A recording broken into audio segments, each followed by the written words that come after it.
नमस्कार दोस्तों। उत्तर प्रदेश में 2027 का चुनाव नजदीक आ रहा है। जैसे जैसे चुनाव नजदीक आ रहा है वैसे वैसे बहुजन समाज पार्टी सक्रिय हो रही है।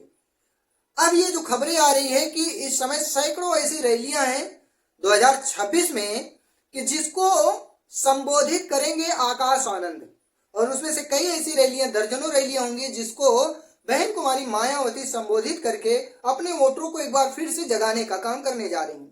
वहीं पे मैं बता दूं, इस समय सक्रियता इतना ज्यादा बढ़ गई है बसपा की कि बसपा सुप्रीमो मायावती ने दीदारगंज विधानसभा सीट से अपना प्रत्याशी तक घोषित कर दिया।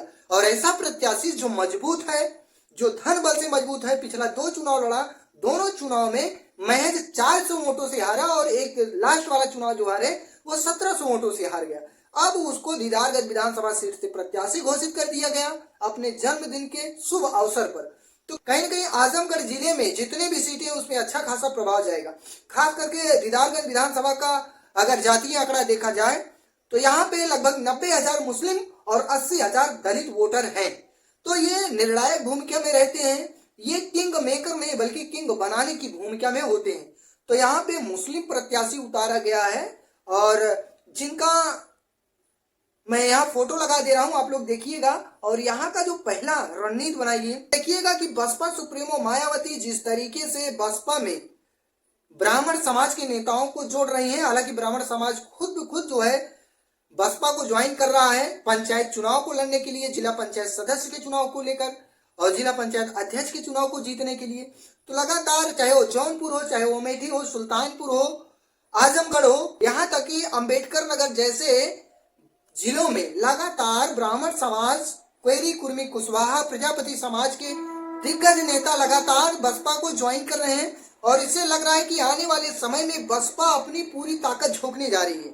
क्योंकि बसपा को अगर अपना ताकत दिखाना है कि 2027 में अपनी ताकत पूरी झोंकनी है, अगर नहीं ऐसे करते हैं कि जिस तरीके से उत्तर प्रदेश में केवल एक विधायक बसपा का बचा है, हालांकि ऐसे सैकड़ों सीटें हैं जहां पे बसपा दूसरे नंबर पे थी 2022 के चुनाव में। बसपा को कमजोर नहीं समझा जा सकता है। एक बार अगर मायावती हुंकार भर दें तो बहुजनों का हुजूम लग जाएगा पूरे लखनऊ में। तो कहीं ना कहीं बसपा आज भी मजबूत है, ताकतवर है। जो लोग कहते हैं बसपा खत्म हो चुकी है, वो बसपा के इतिहास को नहीं जानते हैं, बसपा के वोटरों को नहीं जानते हैं। सिर्फ वो अपनी ही बात जो है, रटी रटाई बात को लगातार कहते रहते हैं। इससे क्या होता है कि बसपा इस समय धीरे धीरे करके अंदर खाने अपने ऐसे सैकड़ों प्रत्याशी को 2026 में ही उतार देगी 2027 की चुनाव तैयारी करने के लिए। क्योंकि बसपा का ये कहना कि इस बार जिस तरीके से प्रत्याशियों को निश्चितकरण करना है, ताकि ये न रहे कि जो प्रत्याशी टिकट नहीं पाते वो लोग अफवाह फैलाते हैं क्षेत्र में, इससे बचने के लिए बसपा सुप्रीमो मायावती इस बार जल्दी टिकट का वितरण कर देंगी, जिससे कि प्रत्याशी आसानी से और सब क्षेत्र के हर एक कोने, हर एक गांव कस्बे में जाके अपनी बातों को, पार्टी की नीतियों को बता सके और लोगों को प्रभावित कर सके, जिससे कि बसपा सुप्रीमो मायावती इस पर एक्टिव है। अब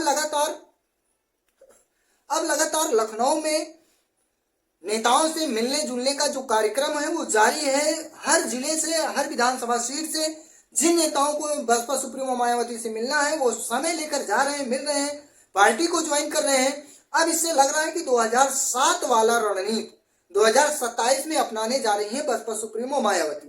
क्योंकि जिस तरीके से पंजाब का नतीजा आया मेयर का और लगातार चुनाव जीतती रही, और बिहार में चुनाव हुआ, वहां पे एक विधायक चुना गया, वो भी यादव समाज से था, बहुजन समाज पार्टी को वहां पे मजबूती मिली। तो अब लग रहा है कि उत्तर प्रदेश में 2027 के चुनाव में, खास करके पश्चिमी उत्तर प्रदेश में जहाँ पे दलित बाहुल बेल्ट है, मुस्लिम बाहुल बेल्ट है, उन पर खास करके बसपा सुप्रीमो मायावती इस बार अपना कैंडिडेट घोषित करेंगी। तकरीबन 60 से 70 ऐसे कैंडिडेट होंगे जो मुस्लिम समाज से होंगे और 80 से 90 कैंडिडेट जो दलित समाज से होंगे, चाहे वो पासी समाज से हो, वाल्मीकि समाज से हो, धोबी समाज से हो और जाटो समाज से हो। तो ऐसे करके जो है दलितों में लगभग 80 से 90 टिकट देने जा रही हैं। 50 से 60 टिकट देंगी मुस्लिम समाज को, जहाँ पे मुस्लिम और दलित का अच्छा कॉम्बिनेशन बनता हो उसी सीट पर, हर सीट पर नहीं, उसी सीट पर। वहीं पे ब्राह्मणों को लगभग इस बार बताया जा रहा है कि 60 से 70 टिकट मिलने जा रहा है ब्राह्मण समाज को, 50 से 60 टिकट जो है ठाकुर समाज को मिलने जा रहा है। बसपा सुप्रीमो और बसपा के ही टिकट पे चुनाव लड़ेंगे। कहीं न कहीं अब अलायंस की जो बात छिड़ी है, तो अलायंस में असदुद्दीन ओवैसी बसपा के साथ मिलकर चुनाव लड़ सकते हैं, जो संभावना आ रही है। हालांकि बसपा सुप्रीमो मायावती अभी अलायंस के मूड में नहीं है, लेकिन जो अंदर खाने बातें चल रही हैं, जो उनके मुख्य सलाहकार हैं, जो उनके सचिव हैं बसपा सुप्रीमो मायावती के, वो लोग इस पर चर्चा कर रहे हैं। और आने वाले समय में ये देखना होगा कि क्या बसपा सुप्रीमो मायावती ओवैसी को साथ में लेती हैं, या फिर पूर्वांचल में अगर देखा जाए प्रेमचंद प्रजापति को अपने साथ लेती है, जो भागीदारी पी पार्टी के मजबूत नेता हैं और उनके राष्ट्रीय अध्यक्ष हैं। और भागीदारी पी पार्टी को मजबूत करने में प्रेमचंद प्रजापति, महेश चंद्र प्रजापति, ओम प्रकाश राजभर, जो उत्तर प्रदेश के कैबिनेट में इस समय मंत्री हैं उत्तर प्रदेश सरकार में, वो जो है लगातार प्रजापति समाज की आवाज को बुलंद कर रहे हैं। क्योंकि उनका कहना है कि बुंदेलखंड हो चाहे पूर्वांचल की कुछ सीटें हो, जहां पे प्रजापति समाज के वोटर लगभग 25 से 40 हजार वोट के बीच में रहते हैं, 25,000, 35,000, 40,000, ऐसी भी सीटें जहां 50-50 हजार की आबादी में निवास करते हैं प्रजापति समाज। तो उनको इस बार टिकट या तो दिलवाएंगे। वैसे ज्यादातर संभावना है या तो बसपा के साथ भागीदारी पार्टी का गठबंधन होगा, नहीं तो ओम प्रकाश राजभर कहीं न कहीं 2-4-5 सीटों पर ले जाकर शिफ्ट करवा देंगे भारतीय जनता पार्टी के साथ में, क्योंकि उनका अभी जो है संशय बना हुआ है भागीदारी पार्टी का।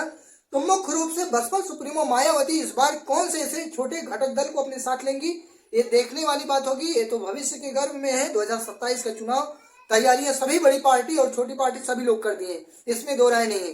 अब मुकाबला जो है त्रिकोणीय होगा उत्तर प्रदेश में, या फिर छोटी पार्टियां भी अपना दमखम दिखाएंगी, हार जीत का निर्णायक भूमिका में रहेंगी, किंग मेकर की भूमिका में रहेंगे, ये तो देखने वाली बात होगी। फिलहाल आपकी जो भी राय है बसपा सुप्रीमो मायावती या बहुजन समाज पार्टी को लेकर, अपनी राय जरूर कमेंट करके बताइए और चैनल को जरूर सब्सक्राइब कीजिए। हमारा दूसरा चैनल है तो इसको सब्सक्राइब करके सपोर्ट जरूर कीजिएगा। धन्यवाद।